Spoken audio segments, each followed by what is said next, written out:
My wife cheated on me, so I tricked her into publicly admitting to having an affair and STDs. In college, I met the woman who I thought was my one.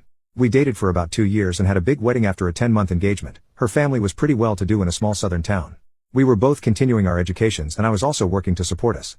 I was pursuing a master's in engineering while she was finishing her doctorate in anthropology. Over the summer an opportunity came up for her to make some extra money going as an aide on a religious studies trip to Jamaica. I didn't hesitate when she asked me about it. She was going to get to visit Jamaica and get paid for it. I saw no downside other than missing her being at home for 6 weeks. Little did I know at the time, but she had been screwing the professor. He had hung out with us, smoked my Zaza and drank my beer. I considered him a friend, who arranged the trip for a couple months and it was a getaway for them to bang all over the island. I, clueless and happy, went about the weeks while she was gone taking extra shifts so I could match what she made in our account and surprise her. What a dummy, right? One of the students from the trip actually seeked me out to clue me in.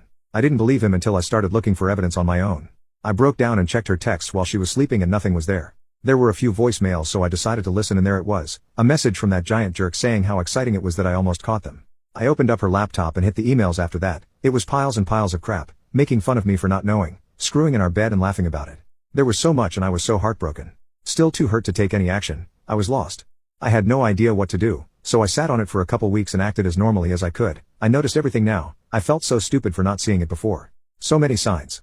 One stuck out in particular. I noticed that our stash of homemade Zaza lube, if you've never tried it, I highly recommend giving it a go, was going down even though we weren't making love. It was obvious they were also using the fruits of my labor to get off more effectively. This really pissed me off. Like unreasonably so, Hulk mad. It finally all hit me. I was a goddamn joke to these jerks and they were using the lube I made and screwing in my bed. I didn't hurt anymore, I just wanted to make them hurt. So, while she was studying at the library I made a new batch of this stuff. I put enough Zaza in it for it to smell like normal, but I also added some poison ivy from our backyard to the mixture, and after refilling the spray bottle we used for application, I waited. A few days go by and I'm working extra so I can be out of the house more, and bam, bait taken. That night after she goes to sleep my plan goes into action. I sneak her phone away and delete my contact, while replacing his phone number in his contact as mine. I go to bed but can't sleep because it feels like I'm 5 and tomorrow is Christmas. Dawn arrives and she's in the shower. I get a text. I'm super itchy, are you okay? Now Lord, now is my time. Look, I thought it had cleared up but I guess I had a flare up. I'm sorry, but I've got herpes, and I guess you do now too. I heard this woman squeak in the shower. I'm covering my mouth, damn near losing it. I went on to tell her that it was time to end things now. A new semester was about to start and I kind of have a little crush on another teaching assistant. I wanted her mad. This is a woman that never got told no growing up, and never had to deal with rejection. Let alone from a balding dude in his 50s with herpes. When she got out of the shower it was obvious she had been crying but I could see the anger in her eyes.